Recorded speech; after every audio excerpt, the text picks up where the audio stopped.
लेकिन अफसोस ये कि बदलाव आता क्यों नहीं। बदलाव आता इसलिए नहीं कि मंच पर बैठे हुए लोग आपके जीवन के बारे में सोचते तो हैं, लेकिन जो इनके प्रयोग हैं ये यथार्थ से काफी दूर हैं।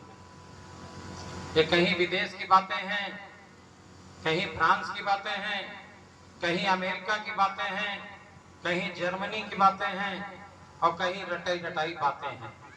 कहीं डॉक्टर अंबेडकर भी आ जाते हैं और कहीं पे महात्मा गांधी भी आते हैं। लेकिन सच्चाई ये है कि आपका जीवन जिन संघर्षों में बीत रहा है, जिन कठिनाइयों से आपका सामना हो रहा है, इस देश में 1947 में आजादी मिली, लेकिन मात्र राजनीतिक आजादी थी वो। सामाजिक आर्थिक राजनीतिक सामाजिक आर्थिक आजादी अभी भी हमसे कोसों दूर है।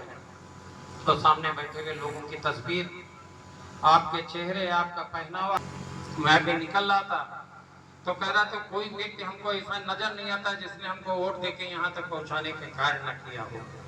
आज मैं अगर यहाँ भाषण देने की हैसियत में आपके सामने खड़ा हूँ तो उसका कारण आपकी मेहनत है, आपका समर्पण है, आपका प्यार है, आपका आशीर्वाद है। और ये जो डॉक्टर साहब कह रहे थे अभी मेरे बारे में, जो छोटी मोटी बात मैं आपके लिए कर लेता हूँ, छोटी मोटी लड़ाई लड़ने का प्रयास करता हूँ, ये बनाया तो आपने है, इसकी जिम्मेदारी तो आपने दी है। तो ये कोई महान काम नहीं मैं आपके साथ कर रहा हूँ, बस मेरा एक छोटा सा प्रयास है कि मेरे क्षेत्र के लोगों को उनके जीवन में बदलाव आए, खुशहाली आए, आप भी जीवन की मुख्य धारा में आए, तरक्की की मुख्य धारा में आए। एक छोटी सी बात करके मैं बात खत्म कर दूंगा। 11 बजे से आप लोग आने लगे थे और लगभग 3 बजने को है।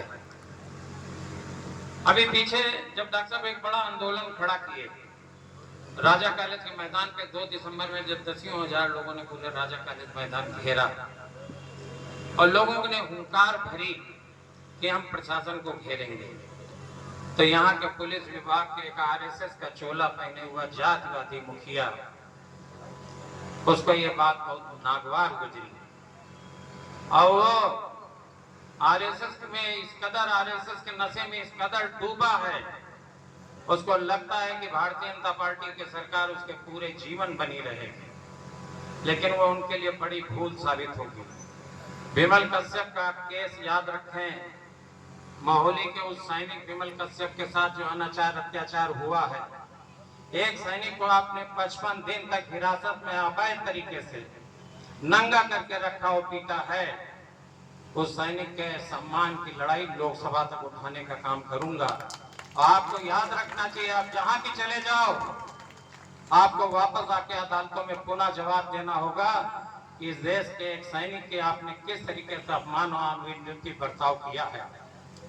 और मेरे बारे में तो इतने कहूंगा, तुमने फर्जी मुकदमे लिखाए थे और तुम में अगर दम होती तो तुम कह के गए थे कि आजम खावला हस्र करेंगे, तो तुम अपने मुकदमे वापस न लेते और पढ़ाने का काम करते।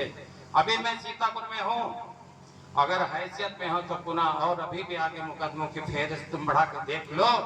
अगर जब तक खून का आखिरी कतरा है तुम्हारे इस काले कारनामों को बेनकाब करके ही दम लूंगा। बहुत बहुत धन्यवाद आपका, बहुत बहुत धन्यवाद।